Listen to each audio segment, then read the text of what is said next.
જ્યારે જ્યારે આરક્ષણ બાબતે કોઈને ટીકા ટિપ્પણી આવે કે કોઈનું હકનું છીનવવાની વાત આવે અને કોઈના ભાગનું મળતું હોય અને કોઈના પેટનું પાણી બરાબર લાલઘમ થતું હોય અને જે નિવેદનો આપવામાં આવે છે તો આરક્ષણ બાબતે સમાજમાં વધુમાં વધુ જાગૃતિ આવે તે આપણા માટે ખૂબ જ જરૂરી છે. કેમ કે જે સમુદાય શિક્ષિત છે, જેના યુવાનો શિક્ષિત છે, જે સમાજમાં સૌથી વધારે ઉદ્યોગપતિઓ, સૌથી વધારે બિલ્ડરો, સૌથી વધારે મંત્રીઓ અને સૌથી વધારે ડોક્ટરોથી માંડી દરેક ક્ષેત્રમાં જેની સૌથી વધારે ભાગીદારી છે, જ્યારે તે લોકો આરક્ષણ બાબતે પોતાના નિવેદન આપે છે તો તે નિવેદનમાંથી ખાસ કરીને ઓબીસી સમાજે કંઈક શીખવાની જરૂર છે. તમે હમણાં સાંભળ્યું હશે નિવેદન કે આપણને શિક્ષણમાં આરક્ષણ મળી ગયું તો આપણે સ્થાનિક સ્વરાજ્યમાં પણ આરક્ષણની માંગણી કરવી જોઈએ અને આરક્ષણથી શું લાભો થાય છે તે સમજવાની જરૂર છે. હવે આ લાભોની આ લોકોને ખબર છે કે આરક્ષણથી શું લાભો થાય છે, પણ હજી સૌથી વધારે કોળી સમાજ, આહિર, ભરવાડ, રબારી, હુઈ, હુતાર, ઓબીસી સમાજમાં 146 જ્ઞાતિઓ આવે છે, તેને આરક્ષણથી કયા લાભો થાય છે હજી તેને ખ્યાલ નથી. અને જે લોકોને વસ્તી કરતાં પણ વધારે મળે છે, દરેક ક્ષેત્રમાં તેની સૌથી વધારે ભાગીદારી છે, જમીન હોય, ઉદ્યોગો હોય, ક્લાસ 1 કે 2 અધિકારી નોકરી હોય કે પછી રાજ સત્તા હોય કે પ્રશાસન હોય, જેમાં સૌથી વધારે જે લોકોની ભાગીદારી છે તેને ખબર છે કે આરક્ષણથી શું લાભ થાય છે. બરાબર, એટલે હવે કોઈ એવું બાકી નથી રહ્યું, કોઈ બી જ્ઞાતિ કે આરક્ષણથી વંચિત હોય. બરાબર ને, કોઈ એમ ન કહેતું કે આરક્ષણ નો ખોટો લાભ લે છે ફલાણું આ તે, આરક્ષણનો બધા લાભ લે છે. બરાબર, કોઈ એવું હવે દૂધે ધોયેલું નથી કે એને આરક્ષણ નો લાભ મળતો નથી. જે આર્થિક આધાર ઉપર જે આરક્ષણ મળ્યું છે બરાબર, તે લોકોને એની વસ્તી ના પ્રમાણમાં આરક્ષણ મળ્યું છે. સમજો, વસ્તીના પ્રમાણમાં આરક્ષણ મળ્યું છે. બાબા સાહેબ આંબેડકરે જ્યારથી બંધારણ અમલમાં આવ્યું ત્યારથી એસસી સમાજની 60% વસ્તી છે તો તેને 60% આરક્ષણ મળી ગયું. જ્યારથી બંધારણ અમલમાં આવ્યું ત્યારથી વાત કરું છું. એસટી સમાજની 15% વસ્તી છે તો તેને 15% આરક્ષણ મળી ગયું. 10% બિન અનામત વર્ગ જેની 10% વસ્તી છે તો તેને 10% આરક્ષણ મળી ગયું. જ્યારે હાલ ગુજરાતમાં વસ્તી ગણતરી કરવામાં આવે તો ભરવાડ, આહિર, રબારી, પ્રજાપતિ, હુઈ, હુતાર, સથવારા, દરજી, મોચી, બરાબર, આવી જેટલી પણ ઓબીસી સમાજમાં જે જ્ઞાતિઓ આવે છે, જો વસ્તી ગણતરી કરવામાં આવે તો 60% તેની વસ્તી જે હજી પછાત છે, જ્યારથી બંધારણ અમલમાં આવ્યું ત્યાર પછી 40 વર્ષ સુધી ઓબીસીને આરક્ષણનો લાભ મળ્યો નથી. અને 60% વસ્તી હોવા છતાં જો વસ્તી ગણતરી કરવામાં આવે તો 60% વસ્તી ઓબી સમાજની થાય અને થાય દાવા સાથે કહું છું, જેમ બિહારમાં વસ્તી ગણતરી થઈ અને 60% ઉપર નીકળી, એમ ગુજરાતમાં પણ ઓબીસીની વસ્તી 60+ થાય અને એમાં કોળી અને ઠાકોર સમાજની વસ્તી 40% થાય.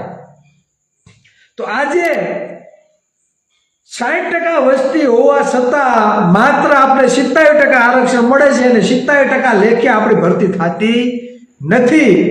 રોસ્ટરના કુંડાળામાં એવા તમને ગૂંચવી મારે છે કે તમારી નોકરીઓ એવા લોકોને આપી દે છે, એવા સમુદાયને ફાળવી દે છે જે રાજસત્તામાં પોતાનું પ્રભુત્વ ધરાવે છે. બરાબર. પછી આપણા આઈએએસ અધિકારી ન જોવા મળે, આપણા આઈપીએસ અધિકારી જોવા ન મળે, આપણા સચિવો જોવા ન મળે, આપણા મામલતદારો ન જોવા મળે. બરાબર. પોલીસ પ્રશાસનમાં તમને પીઆઈ જોવા ન મળે, ગયણા ગાંઠા હોય ટેટે ઘણા એવા. તમને એસપી નો જોવા મળે, તમને ડીવાયએસપી નો જોવા મળે. બરાબર. આઈજી નો જોવા મળે, એસીપી જોવા ન મળે.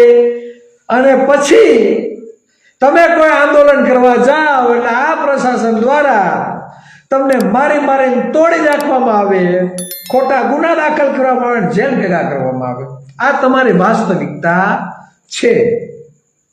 છતાં પણ તમારી આંખે પાટા બાંધ્યા હોય એ રીતે આપણે મૌન થઈને બધું સહન કરતા રહીએ છીએ અને મૌન થઈને જોતા રહીએ છીએ. આપણે કોઈ અવાજ જ ઉઠાવતું નથી. પછી એમ કે ફલાણા વ્યક્તિ લાભ લઈ ગયા, ફલાણા વ્યક્તિને આ મળી ગયું. તો ભાઈ આપણે આપણા ભાગના હક માટે આપણે અવાજ નથી ઉઠાવતા તો સ્વાભાવિક છે તમારા ભાગનું કોક લઈ જ જવાનું છે. આ આરક્ષણનો મૂળભૂત હેતુ એ તો જેનામાં માનવતા હોય ને, જેનામાં માનવતા હોય અને ખબર હોય કે આરક્ષણનો મૂળભૂત હેતુ શું છે. બરાબર. તાણી કાઢેલાઓને ખબર ન હોય આરક્ષણ એટલે શું. જેને સોસાયટીમાં બોર્ડ મારવા છે ને, બરાબર, જેને કોળીથી તકલીફ પડે, જેને આયરથી તકલીફ પડે, જેને ભરવાડથી તકલીફ પડે, પોતાના બાજુમાં એ મુજબનું ઘર આવીએ જો તકલીફ પડતી હોય ને, દલિત સમાજની ઘર કોઈ રહેતું હોય, આદિવાસીનું કોઈ ઘર રહેતું હોય, બરાબર, ઠાકોર સમાજનું કોઈ ઘર હોય, તમારી સોસાયટીમાં રહેવા તમને તકલીફ પડે ને, બરાબર, એને આરક્ષણના મહત્વનું કે મૂળભૂત હેતુનો ખ્યાલ નથી હોતો ભાઈ. બરાબર. જેને જ્ઞાતિવાદ કરવો છે, બરાબર, હું અમારી જ્ઞાતિ ફલાણી જ્ઞાતિ કરતા ઊંચી છે એવા તાણી કાઢેલાઓને ખબર ન પડે કે આરક્ષણ એટલે શું, આરક્ષણનો મૂળભૂત હેતુ શું છે. બરાબર. એ તો જેના ઉપર વીતી હોય ને એને ખબર પડે. બરાબર. વર્ષો થયા જેને વધુમાં વધુ પછાત બનાવવાનું જે કાવતરું કર્યું છે, વધુમાં વધુ શિક્ષણથી પછાત રાખવાનું કામ કર્યું છે.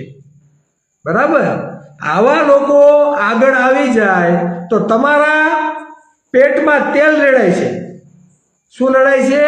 તમારા પેટમાં તેલ રેડાય છે. આરક્ષણનો મૂળભૂત હેતુ સામાજિક અને શૈક્ષણિક રીતે પછાત.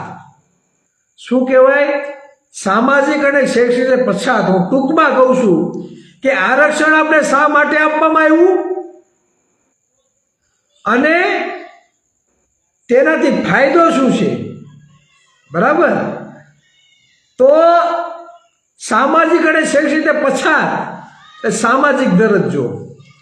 સામાજિક દરજ્જો જે ગામડાની વસાહતો તમે જો, ગામડાની તમે વસાહતો જો કે તમારા છેવાડાના વિસ્તારમાં જે લોકો વસવાટ કરે છે તે ખરેખર કયા સમુદાયમાંથી આવે છે? આ તમે તમારા ગામમાં જ્યાં રહેતા હોય, બરાબર, તો ત્યાં તમે જોઈ લેજો. છેવાડાના વિસ્તારોમાં દલિત સમાજ રહેતો હોય છે, આદિવાસી સમાજ રહેતો હોય છે, કોળી ઠાકોર સમાજ રહેતો હોય છે, મારો માલધારી સમાજ રહેતો હોય છે. બરાબર. આ છેવાડાના વિસ્તારમાં રહે છે. પછી ધર્મના નામે ઉચ્ચ નીચના ભેદભાવો કરી જ્ઞાતિવાદનો ભોગ બનાવી તમે ઊંચી જ્ઞાતિના ફલાણા નીચી જ્ઞાતિના, બરાબર. તો આપણા લોકોને મંદિરમાં પ્રવેશ નહીં, બરાબર. આ તમે 50 વર્ષ પહેલાની વાત કરું છું. અત્યારે કદાચ જાતા હશે, અત્યારે સંવિધાન છે, અત્યારે નો જવા દો તો પુઠ્ઠા શેકી નાખે. અત્યારે મંદિરમાં કોકને નો જવા દો ને તો તમારા પુઠ્ઠા શેકી નાખીએ. કેમ કે જે બંધારણમાં જે સમાનતાનું મૂલ્ય આપ્યું છે, જે કાયદો બધા માટે સમાન, બરાબર, આ જે વાત કરેલી છે, અત્યારે મંદિરમાં તમે કોઈને પ્રવેશ માટે રોકો તો તમારા પુઠ્ઠા લાલ થઈ જાય, બરાબર. એટલે મંદિરમાં તમને પ્રવેશ નહીં, તમને કૂવામાંથી પાણી ભરવાનો અધિકાર નહીં, તમને ખેતરમાં અનાજ પકવવાનો અધિકાર નહીં, અનાજ લેવાનો અધિકાર નહીં, બરાબર. તમારે પેલા ગળાની આગળ છે ને માટલી રાખવું પડ્યું, તમારે થૂકવાનું પણ નહીં ચોકમાં, જાહેરમાં. તમારા ડગલા પડ્યા હોય તો પાછળ સાવરણો બાંધતા. તમારા પગમાં ઉચ્ચ જ્ઞાતિનો પગ પડે ને તો એ આભડસેટ લાગે ને, બરાબર. એટલે આપણે પાછળ વાસણો બાંધતા, સાવરણો, એટલે આપણા પગલા જે હાલતા જાય ને એ સાફ થતા જાય. ઘણી બધી બાબતો એવી હતી, ઘણી બધી અંધશ્રદ્ધાઓ એવી હતી. વિધવાઓને પતિ સાથે સળગાવી દેવામાં આવતી, સતી પ્રથા હતી. બાળકીઓને દૂધ પ્રીતિ કરી દેવામાં આવતી, બરાબર. સ્ત્રીઓને છાતી ઢાંકવાનો અધિકાર નહોતો, એનો પણ કર દેવામાં આવતો. બીજું કે દેવદાસી પ્રથા હતી. કોઈક વાંચજો, સર્ચ કરજો દેવદાસી પ્રથા એટલે શું, સમજાય છે. ભણવાનો અધિકાર તો હતો જ નહીં, બરાબર. ભણવાનો અધિકાર નહોતો તો ઉપરના જે વર્ણના લોકો છે એને ભણવાનો અધિકાર. આપણે તો શું નીચેના જેટલા પણ લોકો છે, બરાબર, નીચી જાતિના, એને તો ઉપલા વર્ણની સેવા કરવાની. શું કરવાનું? સેવા. જેમ અત્યારે દાળિયા અને મજૂરી કામ આપણે એની કંપનીમાં જઈને કરીએ ને એ રીતે પેલા સેવા કરતા. હજી તમે આરક્ષણનું મહત્વ નથી સમજ્યા, એટલે જ હજી તમારા બાલ બચ્ચાઓના જે 8-9 હજારમાં પ્રાઇવેટ કંપનીમાં હજી આપણે મજૂરી કામ જ કરીએ છીએ અને આ લોકોની સેવા જ કરીએ છીએ. એટલે આ બધી જે બાબતો હતી અને આ બાબતોને લીધે, બરાબર, સામાજિક જે બાબતો હતી, જે આભરસટ હતી, તમને યાદ હશે કે કોઈ દલિત નો દીકરો કે તમારી ઘરે આવે તો મોભારામાં છે ને આપણે રકેબી રાખતા, રકેબી યાદ હશે. આ જે યાદો છે ને હજી વિસરાય નહીં ગઈ હોય, યાદ હશે. જે 25-30 વર્ષની જેની ઉંમર હશે એને ખ્યાલ હશે કે જ્યારે દલિત સમાજનો કોઈ વ્યક્તિ ઘરે આવે, બરાબર, તો એને ચા આપવાનો હોય કે એને પાણી આપવાનું હોય ત્યારે આમાં મોભારે રકેબી હાચવીને રાખતા, બરાબર.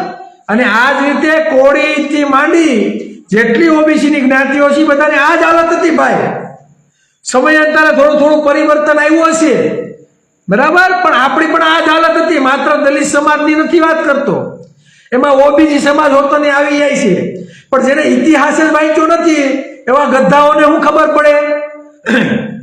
સમજાય છે? જેને ઇતિહાસ જ નથી આવ્યો હોય એવા ગધેડાઓને ખબર ન પડે, બરાબર, કે આરક્ષણનું મહત્વ શું છે. ચિરાગભાઈ વાત કરે તો આ તો દલિત સમાજને લાગુ પડે છે, દલિત સમાજને નહીં. તમે તમારા પૂર્વજોને પૂછજો, બાપ દાદા પાસે ક્યારેક બેસીને વાત કરજો કે તમે જ્ઞાતિવાદનો કેવો ભોગ બનતા. અને આજે એ જ જ્ઞાતિવાદનો ભોગ તમે કોઈ બી સરકારી અધિકારીને પૂછો કે તમે જ્ઞાતિવાદનો ભોગ બનો છો ખરા? પોલીસ સ્ટેશનમાં જઈને કોન્સ્ટેબલને પૂછજો કે તમે જ્ઞાતિવાદનો ભોગ બનો છો ખરા? કોઈ પ્રોફેસરને જઈને પૂછજો યુનિવર્સિટીમાં તમે જ્ઞાતિવાદનો ભોગ બનો છો ખરા? કોઈ કોર્ટમાં જઈને પૂછજો કોઈ પટ્ટાવાળાને તમે જ્ઞાતિવાદનો ભોગ બનો છો ખરા? તમે કોઈ કંપનીમાં કામ કરો છો એને પૂછજો તમે જ્ઞાતિવાદનો ભોગ બનો છો ખરા? કોઈ સિટીમાં રહેતા હોય તો ભાડે મકાન નથી આપતા, જ્ઞાતિ પૂછવામાં આવે છે તો તેને પૂછજો તમે જ્ઞાતિવાદનો ભોગ બનો છો ખરા? ગામમાં દલિત અને છેવાડાના વિસ્તારના જે પણ સમુદાયના લોકો છે તેને પૂછજો તમે તમારા ગામમાં જ્ઞાતિવાદનો ભોગ બનો છો ખરા? ઉચ્ચ લોકોના ખેતરમાં દાડિયું કરવા જાઓ, ભાગ્ય રાખો તો તેને પૂછજો તમે જ્ઞાતિવાદનો ભોગ બનો છો ખરા? તો તમને ખ્યાલ આવશે કે ખરેખર જ્ઞાતિવાદનો ભોગ 21મી સદીમાં બંધારણ અમલમાં આવ્યા છતાં પણ આજે પણ આપણે જ્ઞાતિવાદનો ભોગ બનીએ છીએ આ છે સામાજિક બાબત. બીજું શૈક્ષણિક બાબત. તો પહેલા આપને ભણવાનો અધિકાર નહોતો ભાઈ. કેટલા લોકો લાઈવ નિહાળી રહ્યા છે, કેટલા લોકો આ વિડીયો જોશે એને પૂછજો કે તમારા કેટલી પેઢીમાં અને તમારા બાપ દાદા, બરાબર, એને પૂછજો કે અમારા દાદામાં પેઢીમાં કોણ કોણ ભણેલું હતું અત્યાર લગીમાં.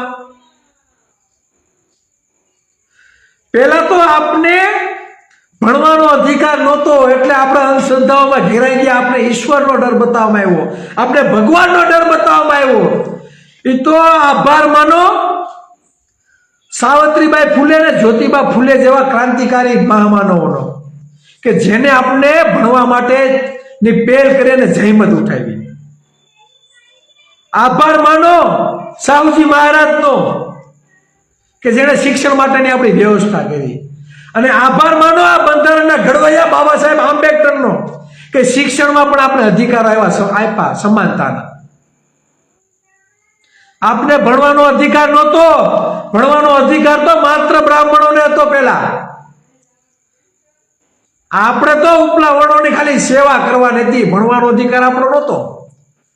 અને જ્યારે આપને ભણવા માટે જેને જહેમત ઉઠાવી જ્યોતિબા ફૂલે અને સાવિત્રીબાઈ ફૂલે, અને જ્યારે આ લોકો શિક્ષણ માટેની વ્યવસ્થા કરતા, બહેનોને ભણવા માટેની વ્યવસ્થા કરતા, ત્યારે આ જ ધર્મના ઠેકેદારો અને આ જ પોતાની જાતિને ઉચ્ચ ગણાવનારા લોકો તેવું કહેતા કે આ શૂદ્રોને ભણવાનો અધિકાર નથી, આ કોળીઓને ભણવાનો અધિકાર નથી, આ બ્રાહ્મણોને, આ ભરવાડને ભણવાનો અધિકાર નથી, આ હાહીરોને ભણવાનો અધિકાર નથી, આ શૂદ્રોને ભણવાનો અધિકાર નથી. તમે ભણાવશો તો તમારા ઉપર ઈશ્વર અને ભગવાન કૃપાયમાન થશે. ઈશ્વરનો ડર બતાવવામાં આવ્યો. અને આ વ્યવસ્થા હજારો વર્ષો સુધી આવી. હજારો વર્ષો સુધી આ જે રૂઢિગત જે જાતિવાદી વ્યવસ્થા જે આપણા ઉપર ઠોકી બેહાડવામાં આવી, આપણા ઉપર જાતિગત ભેદભાવ કરવામાં આવ્યા, એ કઈ 2-5 વર્ષ માટે નહોતા. વર્ષો સુધી આપણા ઉપર દમન ગુજારવામાં આવ્યું. આ એમને આરક્ષણ આપણે મળ્યું નથી. શિક્ષણનો આપણે અધિકાર નહોતો વર્ષો સુધી. શિક્ષણ તો હવે આ 20 વર્ષમાં કે 30 વર્ષમાં બંધારણ અમલમાં આવ્યું, એના તો દેશ આઝાદ થઈ ગયો અને બંધારણ અમલમાં આવ્યું, ત્યાર પછી પણ આપણે શિક્ષણથી વંચિત રાખવામાં આવ્યા. આરક્ષણથી વંચિત રાખવામાં 40 વર્ષ લગી તો આપણે આરક્ષણનો વિશે ખબર નહોતી. બરાબર, આપણે આરક્ષણથી એટલા સમય વંચિત રાખ્યા તો એની ભરપાઈ કરશે કોણ? વર્ષો સુધી આપણે આરક્ષણથી વંચિત રાખ્યા તો એની ભરપાઈ કરશે કોણ? અને એના માટે અવાજ કોણ ઉઠાવશે? આ બે બાબતો છે, સામાજિક અને શૈક્ષણિક. અને આ બાબતોને લઈને બાબા સાહેબ આંબેડકરે બંધારણમાં આપણે આરક્ષણનો અધિકાર આપ્યો છે. અને બાબા સાહેબે જ્યારે આપણે આરક્ષણ આપવાની વાત કરીને ત્યારે આજ ઉચ્ચ જ્ઞાતિના લોકોએ, ઉચ્ચ જ્ઞાતિના નેતાઓએ વિરોધ કર્યો હતો કે બાબા સાહેબ આંબેડકર કે તમે આ શું ગતકડું લઈ આવ્યા? તમે આ શું ગતકડું લઈ આવ્યા? આને આરક્ષણ મળે નહીં. ત્યારે બાબા સાહેબ આંબેડકરે એમ કીધું હતું કે જો તમે આમને આરક્ષણ ન આપો તો આ મારું કાયદા મંત્રીમાંથી રાજીનામું. આ હતા બાબા સાહેબ આંબેડકર. આ તો બાબા સાહેબનું નામ આવે તો એમ થાય કે ચિરાગભાઈ તો હું બાબા સાહેબ કરતા છે. આપને માત્ર સિમ્બોલ બનાવી દીધા કે આ તો માત્ર દલિત સમાજનો નેતા છે બાબા સાહેબ આંબેડકર. નહીં,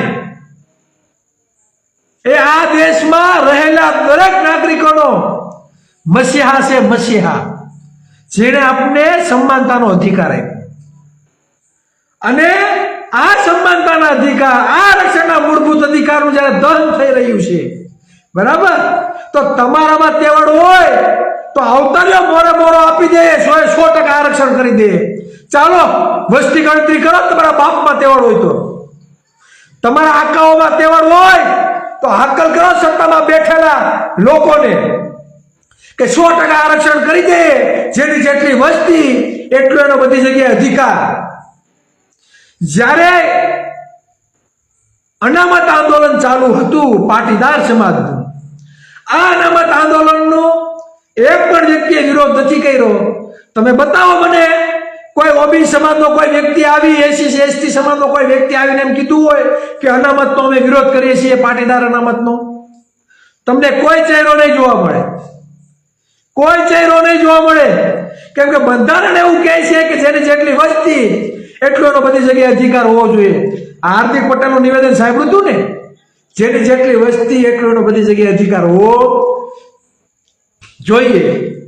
તો જેની 10% વસ્તી છે એને 10% બિન અનામત આયોગ પણ મળી ગયું અને ઈડબ્લ્યુએસ આરક્ષણ પણ મળી ગયું. એટલે 100 કલેક્ટરની ભરતી થાય એટલે 10 એના લેવાના, 100 પીઆઈની ભરતી થાય એટલે 10 એના લેવાના, 100 શિક્ષકોની ભરતી થાય એટલે 10 એના લેવાના. બરાબર, તો 60% ઓબીસી સમાજની વસ્તી છે, 70% વસ્તી આપણી છે. આ 70% આરક્ષણ આપણે આપવામાં આવ્યું છે, 70% લેખે ભરતી તો નથી થતી. તો આ ભરપાઈ કરશે કોણ? આ ભરપાઈ કરશે કોણ? વર્ષોથી તો આરક્ષણથી વંચિત રાખ્યા છે, 70% લેખે પણ ભરતી નથી થતી, 60% વસ્તી છે. કેન્દ્ર સરકાર ક્યારે પણ સુપ્રીમ કોર્ટની ગાઈડલાઈન છે, કેન્દ્ર સરકાર કોઈ બી રાજ્ય સરકારને જેટલું આરક્ષણ આપવું એ આપી શકે, એમાં કેન્દ્ર સરકાર હસ્તક્ષેપ કરી શકે નહીં. તો આ સરકારને હું ડાખા વળે છે ભાઈ. બરાબર, 60% હિન્દુઓને આરક્ષણ આપવામાં બર પડે છે ભાઈ. તમારે હિન્દુઓના નામે મત લેવા છે અને 60% ઓબીસી સમાજને તમારે આરક્ષણથી વંચિત રાખવા છે. અને જે નેતાઓ વિધાનસભામાં અને સંસદમાં ચૂંટાઈને ગયા છે, તો ભાઈ અમે બધા હિન્દુ જ છીએ. આ 60% ઓબીસી સમાજ છે ને હિન્દુ જ છે. જ્યારે તમે હિન્દુના નામે મત માંગવા આવો છો, તડપાઓ, બરાબર, તો આ તમારા હિન્દુઓની નોકરીઓ ખવાઈ જાય છે. તો તમે ક્યાં ગલાઈ જાવ છો ભાઈ? તમે ક્યાં ઘરી જાવ છો બધા? અમારા ભાગની નોકરીઓ, આ સમાજ ઓબીસી સમાજના ભાગની નોકરીઓ ખવાઈ જાય છે. તો તમે કઈ ગુફાઓમાં ઘરી જાવ છો ભાઈ? આ જે મત લઈને બેઠા છે ને એના છોકરાઓને આરક્ષણની જરૂર નથી ભાઈ. સાંભળજો, જે લોકો ધારાસભ્ય બની ગયા અને જે લોકો સંસદ બની ગયા છે આપણા મતથી, બરાબર, ઓબીસી સમાજ 60% ઓબીસી સમાજ 60% હિન્દુ સમાજના મત લઈ જે ડોફાઓ, બરાબર, નેતાઓ બનીને બેઠા છે, તો આ 60%ની ભરપાઈ કોણ કરશે? 10% લોકો જે ઈડબ્લ્યુએસ આરક્ષણ લઈ ગયા, તો આઝાદી પછી આંકડાઓ એમ કહે છે સૌથી વધારે મુખ્યમંત્રી તો એના બન્યા છે, કઈ ઓબીસી સમાજના થોડાક બન્યા છે. જેની 2% વસ્તી છે ને 8 વખત મુખ્યમંત્રી બની ગયા, જેને 8% વસ્તી છે ને 5-5, 6-6 વખત મુખ્યમંત્રી બની ગયા. કોઈ ભરવાડ મુખ્યમંત્રી નથી બન્યો, કોઈ આહિર નથી બન્યો, કોઈ કાઠી દરબાર નથી બન્યો, કોઈ રાજપૂત કાંડિયા નથી બન્યો, કે કોળી ઠાકોર એક જ વખત બન્યા છે. એટલા વર્ષોમાં ગૃહમંત્રી કેટલા બન્યા આપણા ભાઈ? ઉપમુખ્યમંત્રી કેટલા બન્યા? આ બધું 10% ઈડબ્લ્યુએસ વાળાના જ બન્યા છે, અમારા કઈ નથી બન્યા ભાઈ. અમને કોઈ બનાવ્યા જ નથી. હું કામે? કેમ કે અમને તો સ્વીકારવા તૈયાર નથી. 60% થી તો આ ભડસેટ લાગે છે બધાને. બરાબર, આહિર નો હોવા જોઈએ, ભરવાડ નો હોવા જોઈએ, પ્રજાપતિ નો હોવા જોઈએ, સથવારા નો હોવા જોઈએ. એનાથી તો તકલીફ થાય. એટલા જ બધા પાણીયારીના હોય, એટલા બધા દૂધે ધોયેલા હોય, તો બનાવો ને કોળી ઠાકોરનો મુખ્યમંત્રી. ચાલો બનાવો, બનાવો, ગૃહમંત્રી બનાવો. ચાલો પ્રજાપતિ સમાજનો બનાવો, માલધારી સમાજનો બનાવો. છે તમારામાં ભાઈ? તમે 70% આરક્ષણ, બરાબર, એક તો અડધાના ભાગનું અડધું નથી મળતું, એમાંથી ને તમને બળતરા થતી હોય, તો વર્ષો થયા તમે મુખ્યમંત્રી અને ગૃહમંત્રી બનીને બેઠા છો, તો અમે તમારા વાહિંદા કરવા થોડા આવ્યા છીએ ભાઈ? અમે તમારા વાહિંદા કરવા નથી આવ્યા ભાઈ. બરાબર, અમને પણ સ્વાભિમાન છે અને અમને પણ સમાનતાનો અધિકાર છે અને અમારે કોલર ઊંચા રાખીને જીવવું છે. અમારે જ્ઞાતિવાદનો ભોગ નથી બનવો ભાઈ. બરાબર, એટલે પહેલા અમારા બાપ દાદાએ સહન કર્યું, અમે આજે સહન નહીં કરીએ અને કાલે પણ નહીં કરીએ. અમે આજે પણ સહન નહીં કરીએ અને કાલે પણ નહીં કરીએ. કદાચ અમારા નેતાઓએ બંગડિયું પહેરી છે, સાંભળજો, અમારા ઓબીસી સમાજના નેતાઓએ કદાચ માય કાંગલા છે, બરાબર, કદાચ બંગડિયું પહેરી છે, અમે નથી પહેરી, એટલે જરાય સહન નહીં કરવામાં આવે ભાઈ. બરાબર, પેલા જે ખાઈ ગયા છો અમારા ભાગનું એની ભરપાઈ પેલા કરો. બરાબર, અને ખવાનું છે અને સૂદ સાથે, બરાબર, બધા આંકડાઓ આપવામાં આવશે. બરાબર, માલધારી સમાજને કઈ રીતે હેરાન કર્યો છે, આહિર સમાજને કઈ રીતે હેરાન કર્યો છે, પ્રજાપતિ સમાજને કઈ રીતે હેરાન કર્યો છે, સથવારા સમાજને કઈ રીતે હેરાન કર્યો છે, દરજી, હુઈ, હુદ્દાર, ઓબી સમાજને 146 જ્ઞાતિ, 146 જ્ઞાતિને સમાનતા આપવામાં નથી આવી. હેરાન એટલે યોગ્ય પ્રતિનિધિત્વ નથી મળ્યું, યોગ્ય અવસર નથી મળ્યો. બરાબર, અને આ 70% તમે મળે છે તો તમને તકલીફ પડી જાય છે. એટલે હવે તો મને એમ થાય કે આપણે જીત છે, જેના પેટમાં તેલ રેડાય છે ને એ બધા હમા આવે છે. હું તો એમ જ કહું કે સત્તામાં જો એટલી તાકાત હોય, સત્તા જો આરક્ષણ આપી શકતી હોય, સત્તા જો ખેડૂતોના દેવા માફ કરી શકતી હોય, સત્તામાં જ એટલી તાકાત હોય મુખ્યમંત્રી બનાવવાની, ગૃહમંત્રી બનાવવાની, તો હું એમ કહું છું કે 60% મત આપણા છે. કેટલા મત? ઓબીસી સમાજના 60% મત છે. એક થઈ જાઓ, એક થઈ જાઓ, આપણા હક આપણે આપણી હાથે લઈ લઈએ. એક થઈ જાઓ બધા. આપણે એક નથી એટલે આવા તડપાઓ નિવેદન થઈને વહી જાય છે. હું આપણે એક નથી ને એટલે આવા છે ને 2 કોડીના ખોટા નિવેદનો આપીને વહી જાય કે 70% લોકો આ લઈ ગયા, 70% લોકો આ લઈ ગયા ને એ ભાગ પડે એટલે અમારે આમ થઈ જાય ને. બરાબર, એટલે અમને કઈ મળ્યું જ નથી ભાઈ. તમારામાં તેવડ હોય તો સરકારી આંકડા કાઢો ને, સરકારને કયો આપે, યુનિવર્સિટીમાં કુલપતિઓ કેટલા છે, કયા સમાજના છે, આપો દાખલા, આપો ઉદાહરણ, આંકડા સાથે વસ્તી ગણતરી કરો.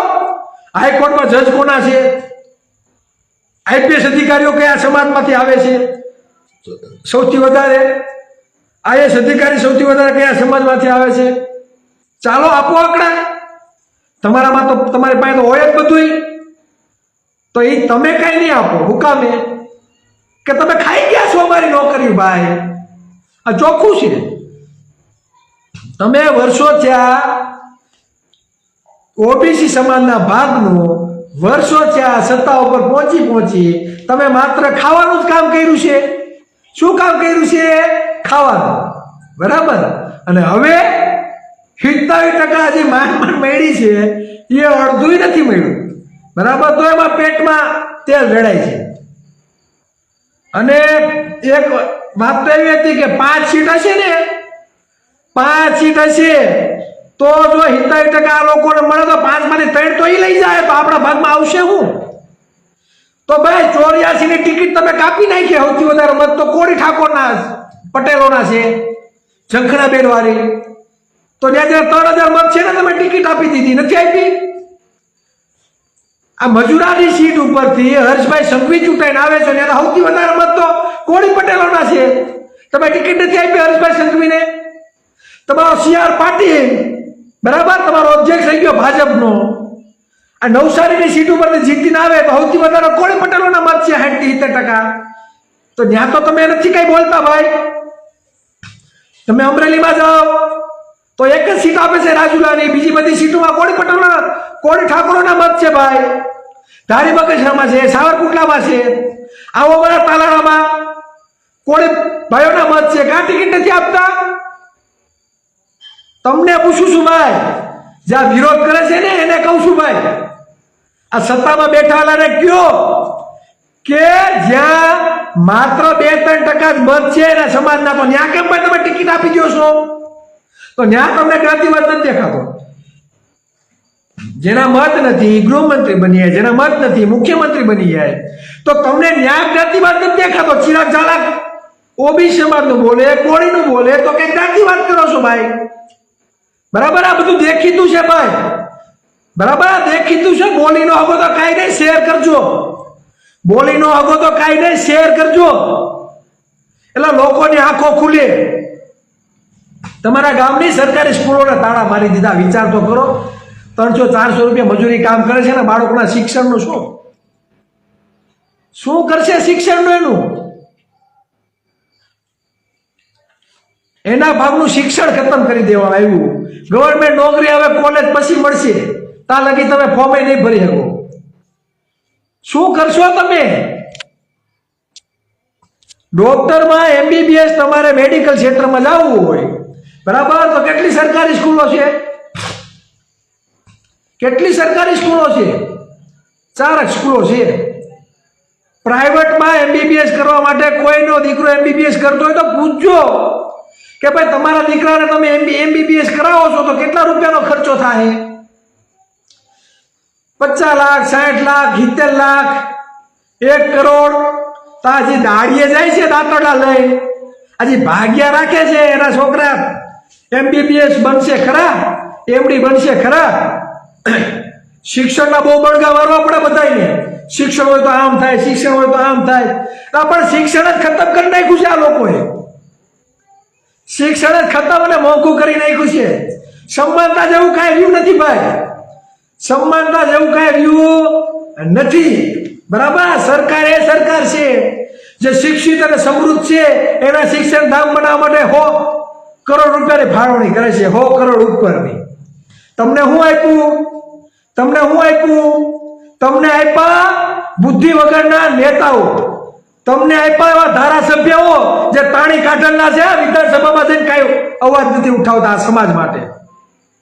આ અંદરની વેદના બોલે છે, તમે નથી બોલતા. એટલે જે પણ ઓબીસી સમાજના નેતાઓ છે એને કહું છું, બરાબર ને, ઓબીસી સમાજના લોકોને કહું છું, સત્તા પક્ષે આપણે શું આપ્યું છે?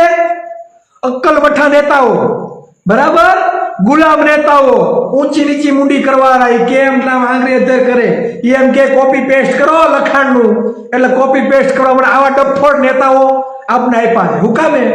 કે ભાઈ ટિકિટ તો એ આપે.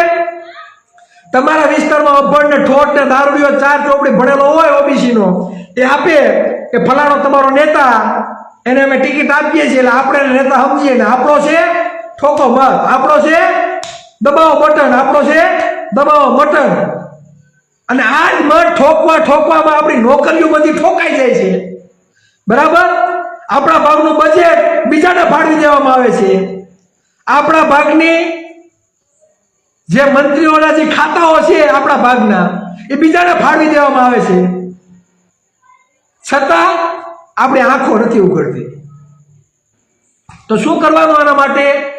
આના માટે સમાજને જાગૃત કરો. જે વિસ્તારમાં તમે રહ્યો છો એ વિસ્તારના લોકોને જાગૃત કરો તો ખબર પડે, બરાબર, આ લોકોને કે હવે જાગૃત થઈ ગયું. મને આજે એક માલધારી સમાજના એક ભાઈ વાત થઈ, એણે મને કીધું, ચિરાગભાઈ એક જગ્યાએ હું બેઠો તો એ લોકો એવું કીધું, બરાબર, અમે અહીંયા સુરતમાં માલધારી સમાજથી માંડી જે પણ ઓબીસી સમાજની જ્ઞાતિઓ છે ને, અમે ભેગા મળવાનું, મુલાકાત કરવાનો અમે સિલસિલો ચાલુ કરી દીધો છે, યુનિટી બનાવવાનો. એણે મને એવું કીધું, ચિરાગભાઈ, જે લોકો સાથે મારે વ્યવહાર છે ને એમ કે તમે જે કોળી સમાજ ઉપર આશા રાખો ને, માલધારીનો દીકરો છે એમ કે મુખ્યમંત્રી તો ચિરાગભાઈ કોળી જ હોવો જોઈએ. સાંભળો, માલધારી ભરવાડ સમાજનો દીકરો એમ કહે છે કે મુખ્યમંત્રી તો કોળી જ હોવો જોઈએ. બરાબર, એ લોકો એમ કીધું કે અમે કોળી સમાજના આગેવાનોને મળીએ છીએ અને અમે યુનિટી બનાવશું. એમ તો હું કે ખબર કે કોળીની ટોળી ન હોય, હું કે કોળીની ટોળી ન હોય. જે ઓલા નિવેદન આપ્યું હતું ને વલસાડ વાળાએ, બરાબર, એટલે અને એ વાસ્તવિકતા છે. આપણે કોઈ દી સમૂહમાં જઈને યુનિટી બનાવીને આપણે આ લોકો અમે લડ્યા નથી, એટલે એ લોકો એમ કહે ને કોળીની ટોળી ન હોય. તો હું એમ કહું, બતાવી દો ને માય કાગલા નપુસક નેતાઓને સાથ હું કામ આપો છો ભાઈ? એવા વ્યક્તિને સાથ આપો છો, સાથી ઠોકીને તમારા માટે અવાજ ઉઠાવે. માય કાંગલાઓનું કાંઈ કામ નથી. ક્રાંતિ કરવા માટે ક્રાંતિકારી લોકોની જરૂર પડે. માય કાંગલાથી અને ઘર ચલાવવાથી છે ને, પોતાનું કરવાવાળાથી કોઈ વસ્તુ કાંઈ નથી થતું. જેને સમાજની વેદના હોય ને એ જ સમાજ માટે અવાજ ઉઠાવ્યો કે બાકી રાતે 6 વાગે ને ત્યાં ચાલુ થઈ જાય, સમજાય છે? 6 વાગે ત્યાં ચાલુ થઈ જાય. એટલે એવા લોકો આપણું કાંઈ ભલું નહીં કરી શકે. એટલે કહેવાનો મતલબ એ કે જે સમાજ માથે આ છાપ આ લોકોએ છોડી છે, કોળીની ટોળી ન હોય, તો હું તમને એમ કહું, કોળીની યુનિટી બનાવો ને, ટોળા મજબૂત કરો. બરાબર? આપણા લોકો રાજકીય ષડયંત્રનો એટલો બધો ભોગ બને છે જેનો લાભ આ લોકો લઈ જાય છે. અને હું દાવા સાથે કહું છું, 3 રાજકીય પાર્ટીઓમાં આ જ લોકો વર્ચસ્વ જમાઈને બેઠા છે. બરાબર? કોને ક્યાં સેટિંગમાં પાડી દેવા, કોની ક્યાં ટિકિટો પાડી દેવી, બરાબર? કયો ચહેરો આગળ આવે છે, હાલો એને લઈ લે, ખેસ પહેરાવી દે, આપણો ગુલામ બનાવી દે. બરાબર? જ્યારે ચૂંટણી આવે ને ત્યારે એવા ચોખ્ઠા ગોઠવશે કે આ 2-3% વાળા લોકો જ છે ને સત્તા ઉપર પહોંચી જાય ને આપણે શું કરશું? ભાઈ અમારા કેસ પાછા ખેંચો ને, ભાઈ અમને બજેટ આપો ને, ભાઈ અમને ધોકા પડે છે, ભાઈ અમને સહાય આપો ને. આ રીતે માગણી માઇક કરી રાખશું. બરાબર? એટલે આંખો ખોલો. સૌથી વધારે મત હોવા છતાં, બરાબર, જે લોકો આપણી નજર સામે ખુલ્લેઆમ જ્ઞાતિવાદ કરે છે, આપણી નજર સામે, બરાબર, સૌથી વધારે ટેક્સ આપણે ચૂકવીએ છીએ, આપણી નજર સામે 2000 કરોડ ઉપરની ફાળવણી થાય. વિચાર કરો. આપણે વાંધો નથી 2500 કરોડ રૂપિયા આપે તોય આપણે કાંઈ વાંધો નથી ભાઈ. બરાબર? બિનના મત મેં 2000 ને 2500 કરોડ આપે તો આપણે કાંઈ વાંધો નથી. પણ આપણું શું? આપણે તો કાંઈ આપતા નથી. આપણા છોકરા તો શિક્ષકની નોકરી માટે આંદોલન કરે, તલાટીમાં અન્યાય થયો તો આંદોલન કરે. હવે ચોખ્ઠા ગોઠવી દીધા, દોડના માર્ક હવે નહીં ઉમેરાય, એટલે આપણા દોડવાળા બધા નીકળી જાય.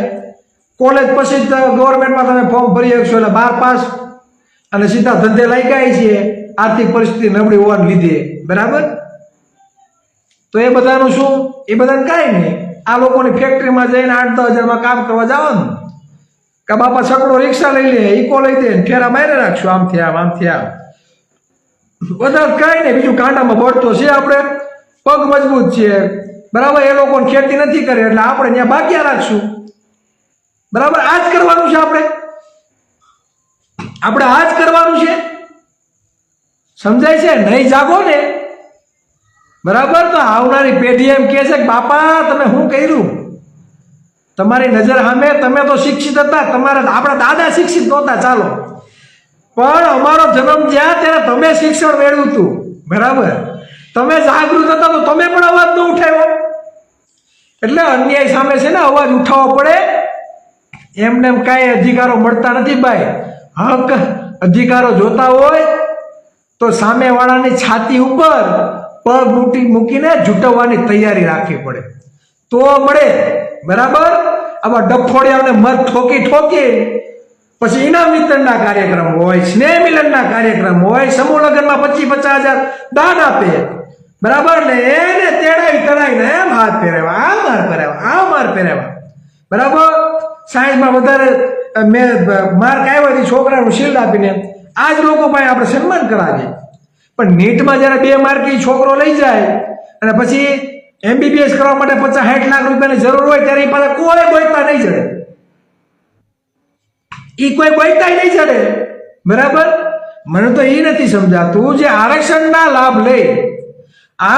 લાભ લઈને જે સરકારી નોકરીમાં લાગ્યા છે, એટલે પ્રત્યક્ષ નહીં તો પરોક્ષ. બરાબર? સીધા ન હોઈ શકો તો કાંઈ નહીં, પણ પાછળના બારણાથી રહી તો સપોર્ટ કરો.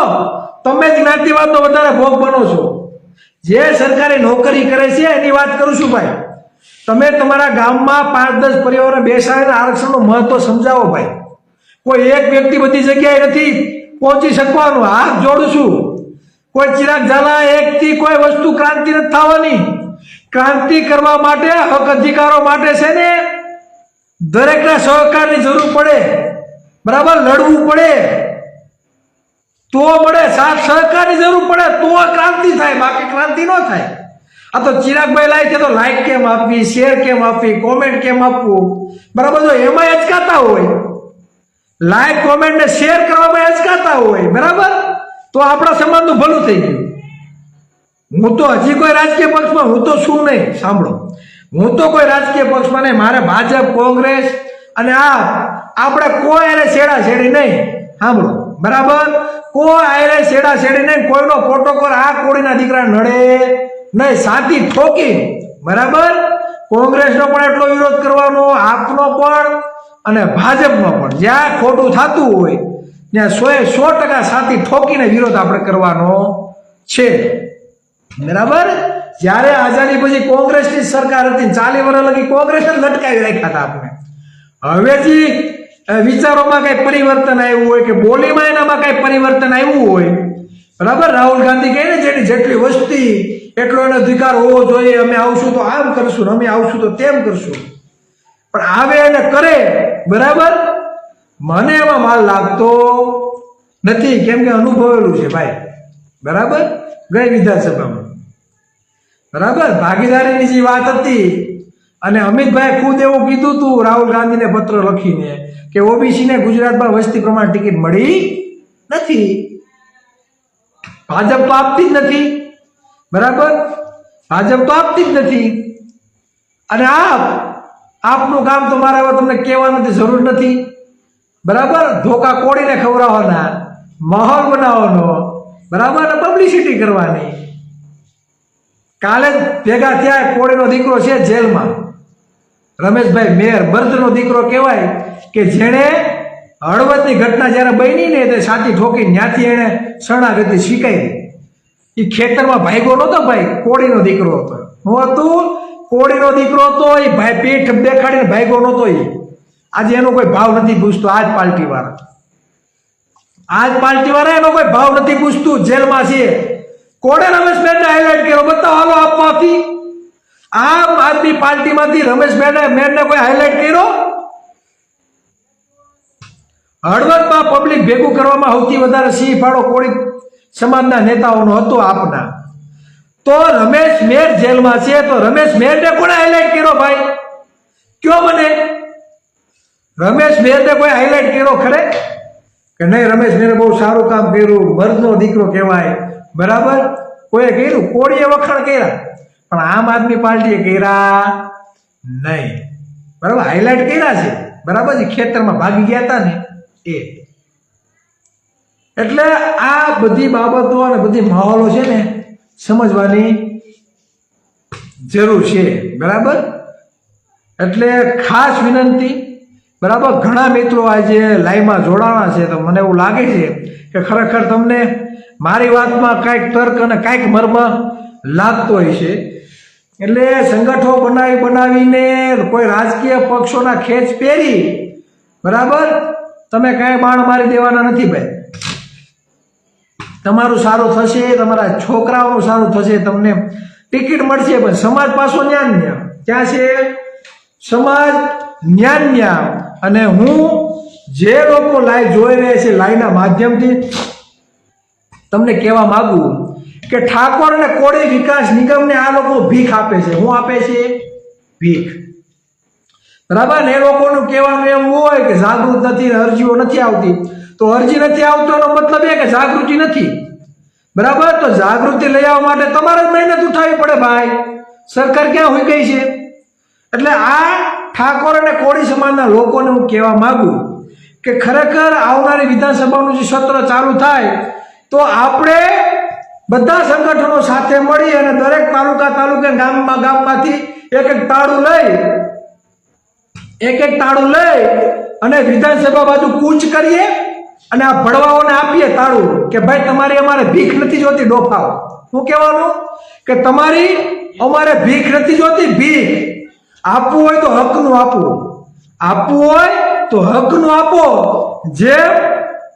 જે રીતે બિન અનામત વર્ગને 2000 કરોડ ઉપરની ફાળવણી કરી ને એ જ રીતે ભાગીદારી પ્રમાણે આ ઓબીસી સમાજને અને આ કોળી ઠાકોર સમાજના નિગમમાં, બરાબર, વસ્તીના પ્રમાણમાં બજેટની ફાળવણી કરો. તમારી ભીખ નથી જોતી.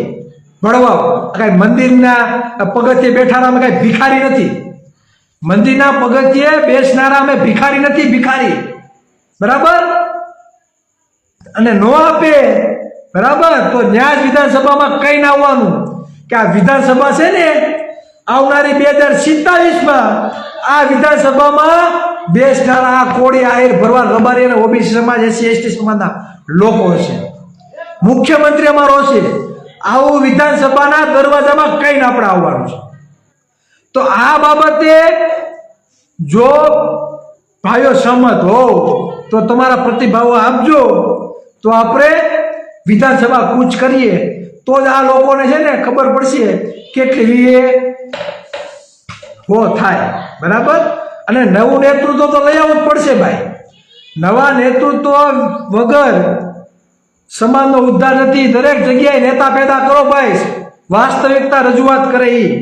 મારો બાપો જાય પછી મારો વારો આવે એ નથી કરવાનું. અમારા બાપનું ખેતર છે, હું જ લડી એ નહીં. તમારા બાપનું ખેતર હોય તમે લડો તો અમને કઈ વાંધો નથી, પણ સમાજ માટે અવાજ તો ઉઠાવો. મારા બાપાનું ખેતર છે ને હું લડું, કાંઈ વાંધો નહીં, લડો. પણ આ તમારા ભાગનું, આપણા ભાગનું બીજા લોકો ખાઈ જાય છે તમારી નજર સામે, તો તમે કેમ અવાજ નથી ઉઠાવતા ભાઈ?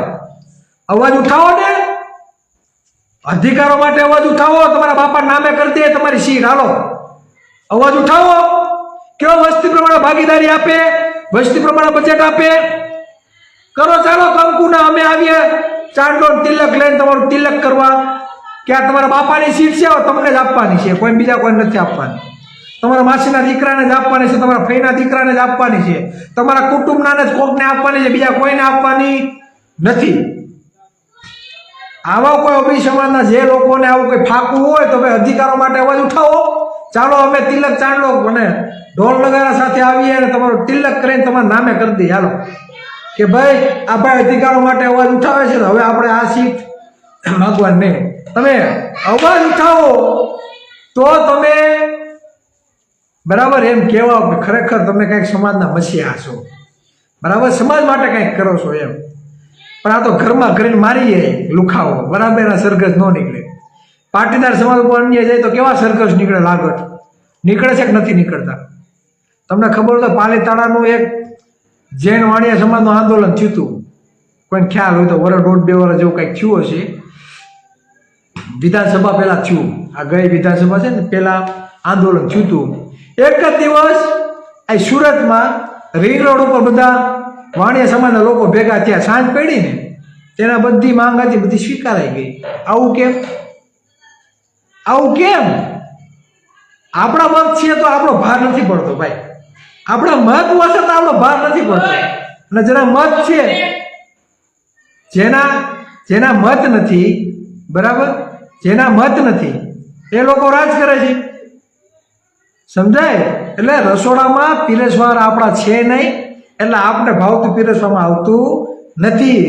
વાત મુદ્દાની કે આરક્ષણનું મૂળભૂત જે મૂલ્ય છે એ ખરેખર સમજવાની જરૂર છે. બાબા સાહેબે આંબેડકરે આરક્ષણ કોઈને અન્યાય કરવા નથી આપ્યો કે કઈ ઊંચા વયા ગયા છે નીચા લેવા માટે નહીં, પણ દરેક સન્માન હરોળમાં આવે, દરેકને સમાન અવસર મળે તેના માટે આરક્ષણ છે, સમજાય છે? સામાજિક અને શૈક્ષણિક રીતે પછાત દરજ્જામાં, બરાબર. આર્થિક રીતે તો સદ્ધર તો કોળીમાં હોતા નહીં છે, બરાબર.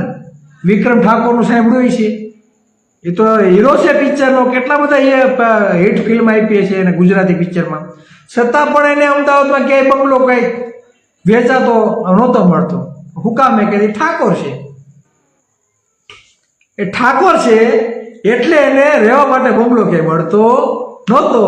તો તમારું મારું તો શું આવે ભાઈ?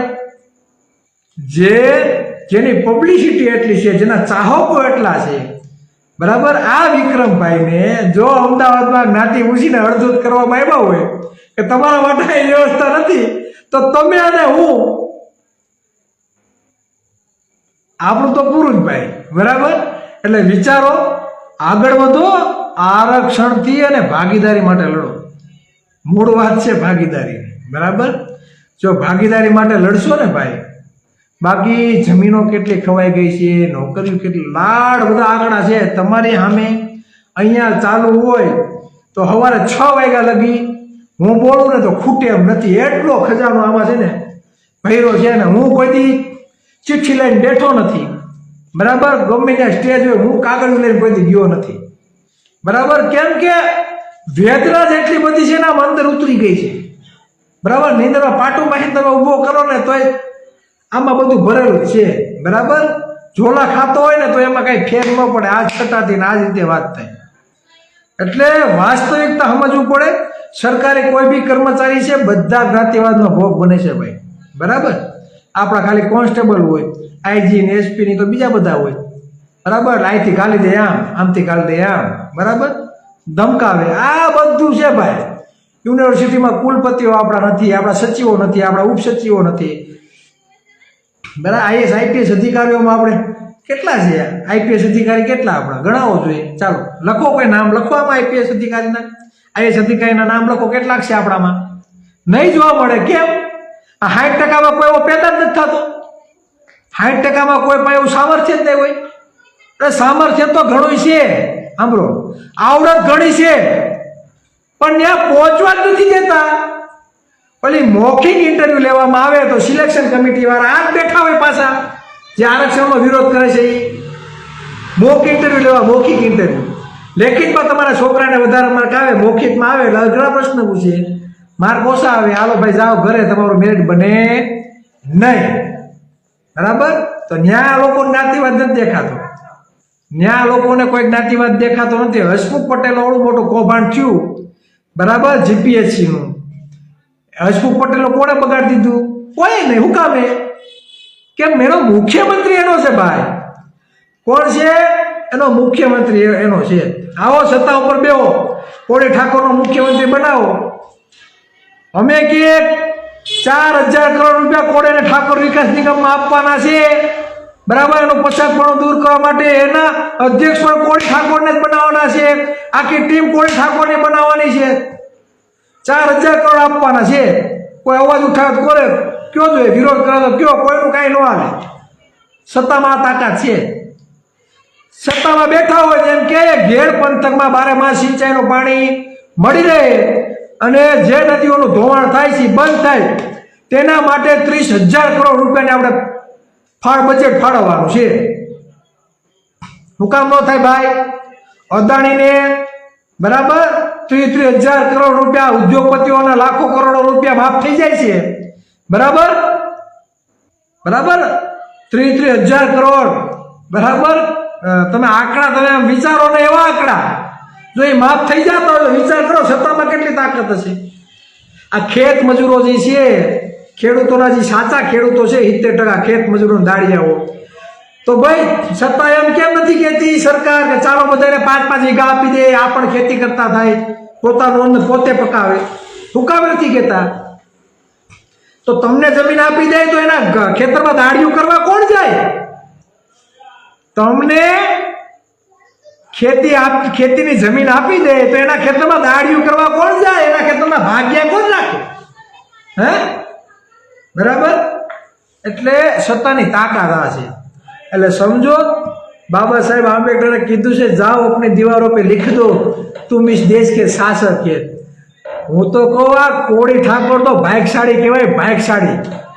40% તમારી વસ્તી છે, વનવે હાલો ને તો કોઈના બાપની તેવડ નથી કે તમારી સાઈડ કોઈ કાપી વહી જાય. કોળી ઠાકોરમાં મતની તાકાત એવી છે કે કોઈની ઓકાત નથી તમારી સાઈડ કાપીને કોઈ લઈ જાય. સાંભળો, કાલે અમદાવાદની સભામાં મેં ગયા, સામાજિક ક્રાંતિની ચિંતન શિબિરમાં, બરાબર.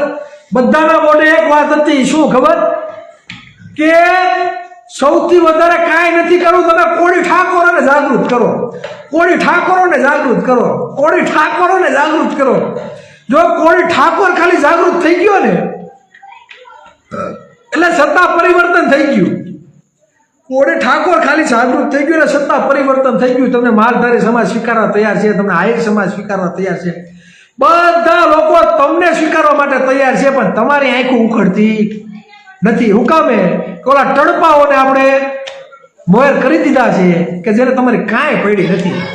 જ્યાંનો કાળો કાયદો આવે તો એ શું છે, બરાબર. તમારા બાલ બચ્ચાઓ સવારે ઉઠીને મજૂરી કામ કરવા જાય તો એ શું છે? આ લોકોને કોઈ જાતનું કાંઈ પડી નથી. મિત્રો, લાઈ જાજા લોકો જોવે છે ને એટલે મેં વધારે ચાલુ રાખ્યું છે, બરાબર. હજી આપણે 5-10 મિનિટ લઈ લઈએ, કેમ કે આજે આનંદના ફોરા છૂટે છે. હું કામે ખબર? કે આજે લાઈવ જોવાવાળા ઘણા બધા છે. કેમ કે જે વેદના છે ને, આ વેદના બોલે છે, આપણે કોઈનો વિરોધ નથી, બરાબર, પણ જ્યારે જ્ઞાતિ ઉપર આવે ને ત્યારે કદી આ કમાડ છે ને એ છટકી જાય છે, બરાબર. એટલે આપણે તો આપણા નેતાઓને વિરોધ નથી, હું તો બહુ રાજી થાવ મુખ્યમંત્રી બનાવે, પણ એ કોઈ અવાજ નથી ઉઠાવતું હોય તો શું કરવાનું? એ અવાજ ન ઉઠાવે અમારે બેઠું રહેવાનું.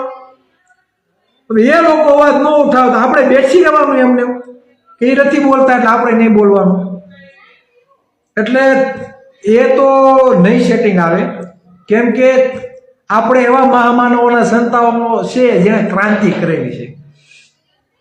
પછી વીર શહીદ ઉજ્જમસિંહ હોય, ઝલકારીબાઈ હોય, સંત કબીર હોય, સમ્રાટ અશોક હોય, ચંદ્રગુપ્ત મૌર્ય હોય, તમે જેનું માનદાતાનું બિરુદ આપો છો, માનદાતા હોય, તાનાજી સેના હોય, આવા ઘણા બધા યોદ્ધાઓ આપણા સમાજમાં થઈ ગયા છે. માનવતાનો સંદેશો આપનાર ગૌતમ બુદ્ધ હોય, આપણે એનું લોહી છીએ, બરાબર. એટલે માનવતા હોતને આપણામાં છે ને શૂરવીરતા હોતને આપણામાં છે. એટલે આપણે કાંઈ નમાલા કે માયકાંગલા તો છીએ જ નહીં, નમાલા ને માયકાંગલા છીએ જ નહીં, બરાબર. એટલે તમારા વિસ્તારમાં પોલીસ પ્રશાસન દ્વારા અન્યાય થતો હોય તો અવાજ ઉઠાવો. તમે અવાજ નહીં ઉઠાવો ને તો આ લોકો આપણી મેથી મારી રાખે.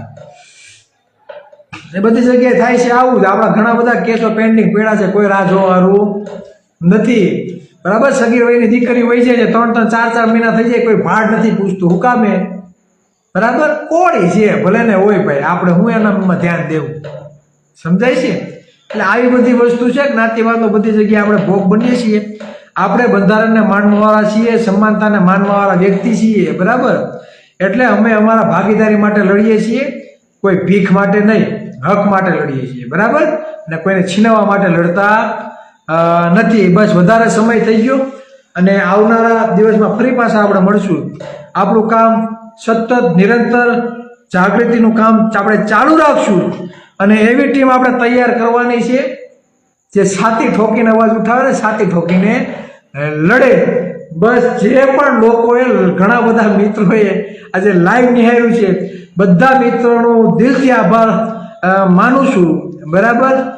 તો દરેક મિત્રોને વિનંતી એ વધુમાં વધુ તમારા મંતવ્યો આપો અને વધુમાં વધુ લોકો સુધી આપણી વાત પહોંચે તેવો પ્રયત્ન કરો. અને તમે પણ તમારા વિસ્તારમાં જે પણ ઓબીસી SC સમાજના લોકો છે તેને સાથે મળી એક વૈચારિક ક્રાંતિ માટે અને સામાજિક જાગૃતિ માટેના કાર્યક્રમો કરો, લોકોને જાગૃત કરો, તો જ આપણો ઉદ્ધાર છે. એક વખત વૈચારિક ક્રાંતિ આવી ગઈ, વાસ્તવિક જાગૃતિ આવી ગઈ, અને ખાસ કરીને મારો કોળી અને ઠાકોર સમાજ જો જાગૃત થઈ ગયો તો સત્તા પરિવર્તનમાં કોઈ રોકી શકશે નહીં, બરાબર. વર્ષોથી આપણે ક્યાંય ટિકિટ નથી આપી તો ટિકિટ માગવાનું બંધ કરી દેજો. ખરેખર કોળી ઠાકોરના દીકરા હોવ ને તો આ પાણી પાસે ભીખ માગવાનું બંધ કરી દેજો, બરાબર. કેમ કે ભીખ માગીને ટિકિટ લઈ આવે, કોલર ઊંચા રાખીને ફરી ન આવે. ભીખ માગીને ટિકિટ લઈ આવે ને કોલર ઊંચા રાખીને ન પડે ફરી હગે, બરાબર. તો વોટથી જે ઉભો હોય ને અને જેને સમાજની દાય હોય ને એને આમંત્રણ ન આપે, એ તરત ફોન જ કરે કે હાલ ભાઈ શું છે, મારા વિસ્તારનો બનાવ છે, આ તારે કરવાનું જ છે, બરાબર. એટલે વધારે વાત નહીં કહેતા પોતાના મંતવ્યો રજૂ કરશો અને ફરી મળીશું. જય સંવિધાન, જય ભારત. અને જે લોકો આરક્ષણ ખતમ કરવાની વાતો કરતા હોય તો ભાઈ એને એ બાબતે જવાબ તો આપણે આપવો જ પડશે, એમાં ચાલશે નહીં. આપણે કોઈનો વિરોધ નથી, પણ આપણા ભાગનું કોઈ જીટવીને લઈ જાય તે આજે પણ સહન નહીં કરવાનું અને કાલે પણ નહીં. જય સંવિધાન, જય ભારત.